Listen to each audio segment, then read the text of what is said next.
Hi, I'm Carl from the Woodshop TV. Today I'm going to make a Stingray box. I'm not going to lie to you, there's a lot of sanding, so let's get started. Help support the companies that support our community. I'm starting out with a piece of maple. It's 3 3/4 inches thick and 7 inches square. I put it in between centers. The lathe speed's at about 1500, and I'll use a round finisher to shape this part. I need to put a tenon on it too, so I can turn it around and grab it in the chuck, and I used a parting tool to do that.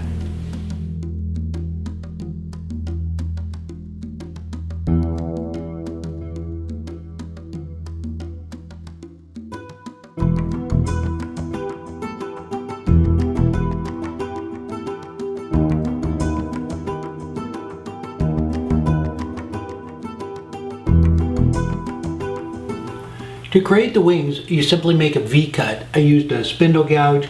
The lathe is still at 1500 RPMs. Just don't go in too far on this. You might notice in the video a little later on that I went in a little bit too much. It doesn't hurt it, but it just creates a lot more sanding.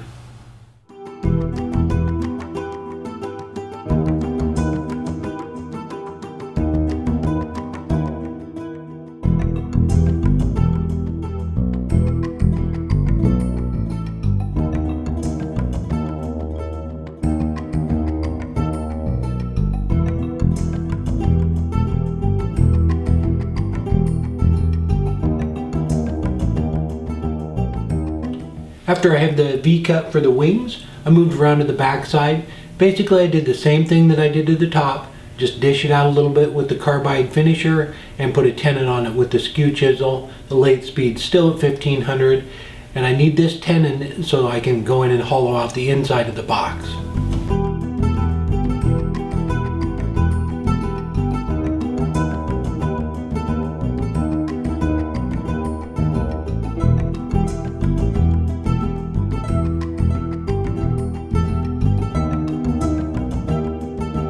I used a pole saw to cut off 2 of the lower wings and 2 of the upper wings. You want to do the opposite. The 2 lower wings that are left will become the head and tail, and the 2 upper wings will become the fins. So now the fun begins. I started out with 60 grit to just make them flow nicely together, and I finished the rough sanding up with 100 grit on the DA. So there'll be plenty more sanding to come. And then I flipped it back around in the chuck and hollowed out the inside of the box.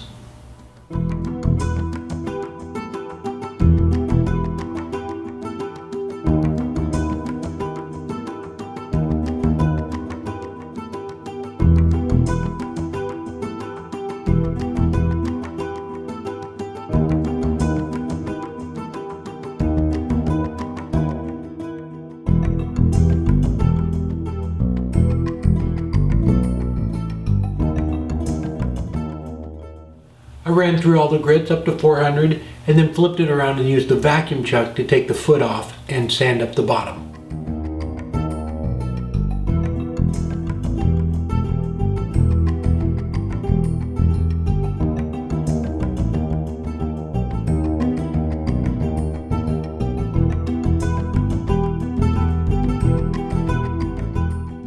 I used a piece of maple for the lid too.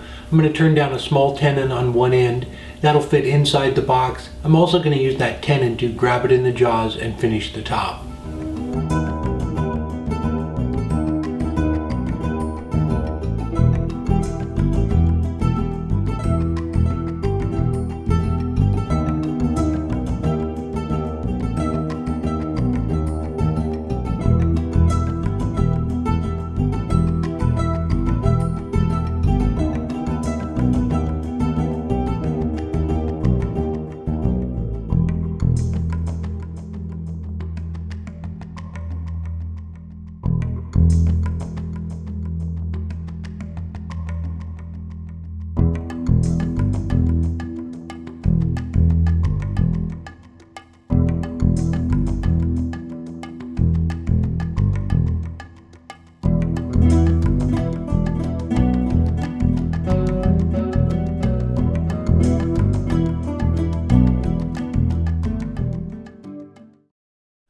I wasn't quite sure about the finial for the box, so I went ahead and made 3 of them. I'll show you the other two at the end. This one is the longest, and I'm not really sure what type of wood this is.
There we go. It's 13 inches long and about 6 inches tall. Let me know in the comments below which finial you like best. Number one is a little baby Stingray. Over on Twitch, over the last couple of weeks, we made a similar one and I did a baby Stingray on it. So I did another one of those. That's the one Robin likes the best. And then I went ahead and did a tall one. That would be number two. Let me know in the comments below. And then I did a little Hershey Kiss one too. All right, as far as the project goes, like I said, there's just a lot of sanding. Once you cut the wings off, you have to sand and shape that. There's really no way to do off-center turning to get that. And for the tail, I just used toothpicks and doweled those into it. But yeah, and then found a piece of maple with some natural edge on it there, little spires looks like coral. The one we did on Twitch, I had a similar natural edge base, but we dyed it. If you have any question about the projects, I'll be on live on Twitch today at 5 o'clock Pacific Standard Time. Head on over there and check it out. I think I'm going to be turning some paint chips on the live stream today. Somebody asked me to make a paint chip ring, so I'm going to be doing some of those. But hope you enjoyed the video. If you did, would you please share it? It really helps out. Till next week, take care.